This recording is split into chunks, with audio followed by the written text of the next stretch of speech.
श्रीराम.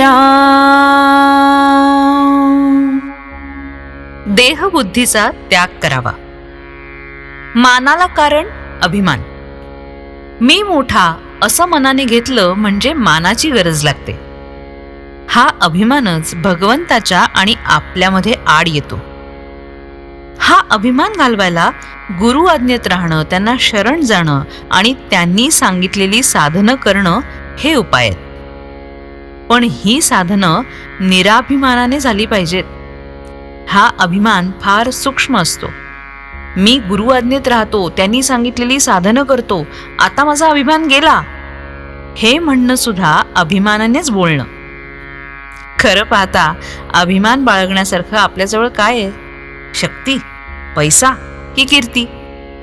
जगात आपल्यापेक्षा कितीतरी लोक मोठे आहेत, पण मौज अशी आहे की भिक्षा मागणाऱ्याला सुद्धा मोठा अभिमान असतो. मी अमक्याच्या इथे भिक्षेला गेलो होतो, त्याने मला हट म्हटलं, तेव्हापासून त्याचा उंबरठा नाही चढलो मी, असं तो म्हणतो. तेव्हा हा अभिमान आणि अपमान ही काय चीज आहे याचा शोध आपण घ्यायला पाहिजे. याला अगदी मूळ कारण देहबुद्धी. ही देहबुद्धी नाहीशी झाली पाहिजे. एखाद्या झाडाला खत घालत गेलं तर ते मरेल कसं? मला लोकांनी बरं म्हणावं, मान द्यावा, शिव्या दिल्या तर वाईट वाटतं, हे देहबुद्धीला खतपाणी घालण्यासारखं आहे. चांगलं वाईट, मान अपमान हे सगळं देवाला अर्पण करावं. वस्तुतः कर्तेपणच त्याच्याकडे सोपवावं, म्हणजे त्या कृत्याचे परिणाम मनावर होऊ देऊ नयेत. व्यवहारात थोडा अभिमान लागतो, पण तो केवळ कारणापुरता असावा.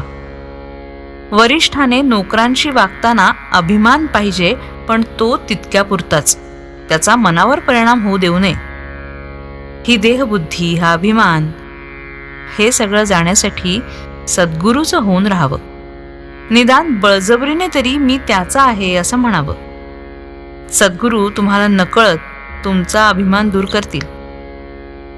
परमार्थात संतांचंच ऐकण्यात महत्व आहे. तिथे आईबापांचं का ऐकू नये? तर ज्याचं मन त्याच्या ताब्यात आहे, ज्याचं मन स्थिर झालंय, किंवा ज्याचं मन नेहमी भगवंतापाशी आहे, अशाचेच ऐकण्यात विशेष आहे. आपल्या देहबुद्धीची तरा मोठी विलक्षण असते. सगुणोपासना आपल्या सवयीच्या आड येते, म्हणून मनुष्य ती करतच नाही. फार सोपं म्हणून तो भगवंताचं नामही घेत नाही, आणि फुकट काय जेवायला घालायचं म्हणून तो अन्नदानही करत नाही. असा मनुष्य फुकटच जायचा. देहबुद्धीला ताळ्यावर आणण्यासाठी संतांचे ग्रंथ वाचनाची गरज आहे. पहाट झाली की थोडा उजेड, थोडा अंधार असतोच. त्याप्रमाणे सध्या आपली स्थिती आहे. देहबुद्धीच्या अंधारात भगवंताच्या स्मरणाचा किंचित उजेड. हा देहबुद्धीचा अंधकार जाऊन पूर्ण प्रकाश दिसायला भगवंताच्या अनुसंधानासारखा दुसरा कोणता उपाय असणार? श्रीराम.